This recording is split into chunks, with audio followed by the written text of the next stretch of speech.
ओम नमो Narayan channel प्रस्तुत करते हैं श्रीमद् भागवत महापुराण के अध्यायों का सरल हिंदी रूपांतरण। आइए सुनते हैं। ओम नमो भगवते वासुदेवाय। अब हम श्रीमद् भागवत महापुराण के चतुर्थ स्कंद के सप्तविंशो अध्याय 27वें अध्याय का पाठ करेंगे, जिसमें महाराज पुरंजनपुरी यानी कि पुरंजन शहर पर चंडवेग की चढ़ाई और काल कन्या का चरित्र इस अध्याय के अंदर हम जानेंगे। इसी पे चर्चा करते हुए श्री नारद जी आगे कहते हैं, महाराज इस प्रकार वह सुंदरी अनेकों नखरों से पुरंजन राजा को पूरी तरह अपने वश में कर उसे आनंदित करती हुई विहार करने लगी। उसने अच्छी तरह स्नान कर अनेक प्रकार के मांगलिक श्रृंगार किए तथा भोजन आदि से तृप्त होकर वह राजा के पास आई। राजा ने उस मनोहर मुख वाली राजमहेशी का सादर अभिनंदन किया। पुरंजनी ने राजा का आलिंगन किया और राजा ने उसे गले लगाया। फिर एकांत में उनके अनुकूल रहस्य की बातें करते हुए वह ऐसा मोहित हो गया कि उस कामिनी में ही चित्त लगा रहने के कारण उसे दिन रात के भेद से निरंतर बीतते हुए काल की दुस्तर गति का भी कुछ नहीं पता चला। मद से छका हुआ मनस्वी पुरंजन अपनी प्रिया की भुजा पर सिर रखे महामूल्य सैया पर पड़ा रहता। उसे तो वह रमणी ही जीवन का परम फल जान पड़ती थी। अज्ञान से आवृत हो जाने के कारण उसे आत्मा और परमात्मा का कोई भी ज्ञान नहीं रहा। राजन इस प्रकार काम से आतुर चित्त से उसके साथ विहार करते करते राजा पुरंजन की जवानी आधे क्षण के समान बीत गई। प्रजापति उस पुरंजनी से राजा पुरंजन की 1100 पुत्र और 110 कन्याएं हुई, जो सभी माता पिता का श्रेयस बढ़ाने वाली और सुशीलता उदारता आदि गुणों से संपन्न थी। ये पुरंजनी नाम से विख्यात हुई। इतने में ही उस सम्राट की लंबी आयु का आधा भाग निकल गया। फिर पांचाल राज पुरंजन ने पितृवंश की वृद्धि करने वाले पुत्रों का वधुओं के साथ और कन्याओं का उनके योग्य वरों के साथ विवाह कर दिया। पुत्रों में से प्रत्येक के 100 पुत्र हुए। उनसे वृद्धि को प्राप्त होकर पुरंजन का वंश सारे पांचाल देश में फैल गया। इन पुत्र पौत्र ग्रह को सेवक और मंत्री आदि में दृढ़ ममता हो जाने से वह इन विषयों में ही बंध गया।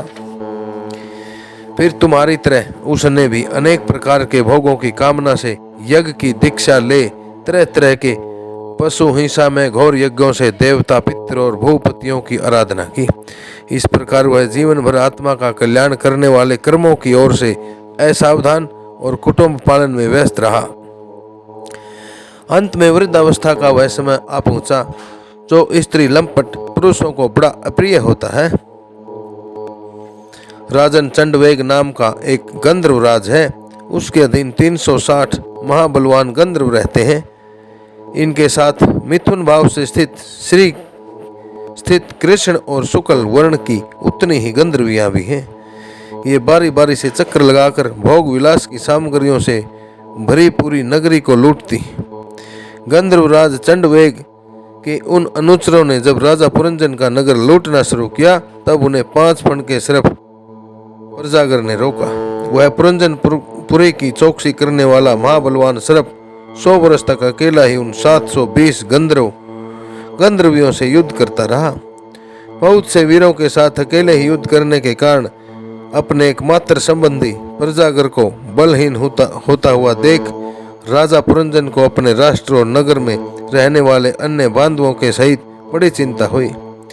वह इतने अधिक दिनों तक पांचाल देश के उस नगर में अपने दूतों द्वारा लाए हुए कर को लेकर विषय भोगों में मस्त रहता था।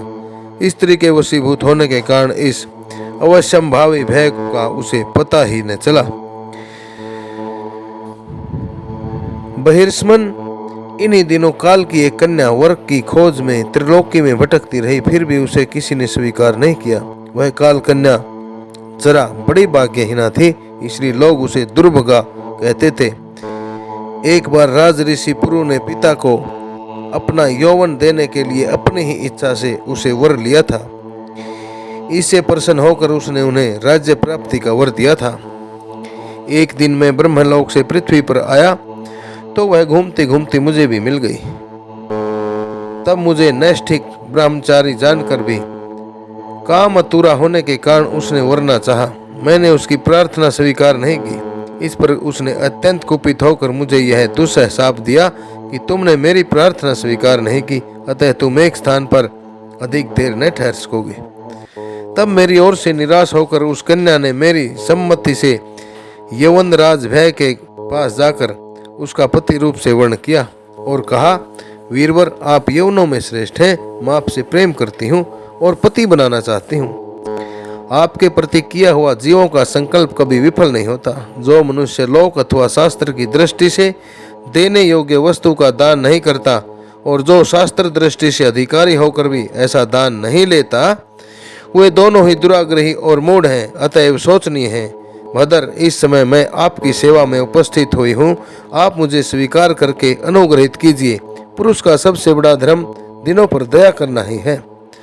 काल कन्या की बात सुनकर यवन राज ने विधाता का एक गुप्त कार्य कराने की इच्छा से मुस्कुराते हुए उससे कहा, मैंने योग दृष्टि से देखकर तेरे लिए एक पति निश्चय किया है। तू सबका अनिष्ट करने वाली है, इसलिए किसी को भी अच्छी नहीं लगती और इसी से लोग तुझे स्वीकार नहीं करते। अतः इस कर्म जनित लोक को तू अलक्षित होकर बलात् भोग। तू मेरी सेना लेकर जा, इसकी सहायता से तू सारी प्रजा का नाश करने में समर्थ होगी, कोई भी तेरा सामना न कर सकेगा। यह प्रज्वार नाम का मेरा भाई है और तू मेरी बहन बन जा। तुम दोनों के साथ में अव्यक्त गति से भयंकर सेना लेकर सारे लोकों में घूमूंगा। इस प्रकार श्रीमद् भागवत महापुराण के चतुर्थ स्कंद का पुरंजनोपाख्यान 2727वें अध्याय आप सभी भक्तजनों द्वारा श्रवित किया गया। नरेंद्र कौशिक की बारंबार सभी से सहृदय से विनीत प्रार्थना है कि ओम नमो नारायण चैनल एक पूर्ण रूप से सनातन चैनल है। श्रीमद् भागवत महापुराण की कथाओं को प्रसारित और प्रचारित करना है जिसका मुख्य उद्देश्य है। कृपया इन कथाओं को आगे से आगे शेयर करके पुण्य के भागी बने। इन्हीं शब्दों के साथ सभी को ओम नमो भगवते वासुदेवाय, ओम नमो भगवते वासुदेवाय, ओम नमो भगवते वासुदेवाय।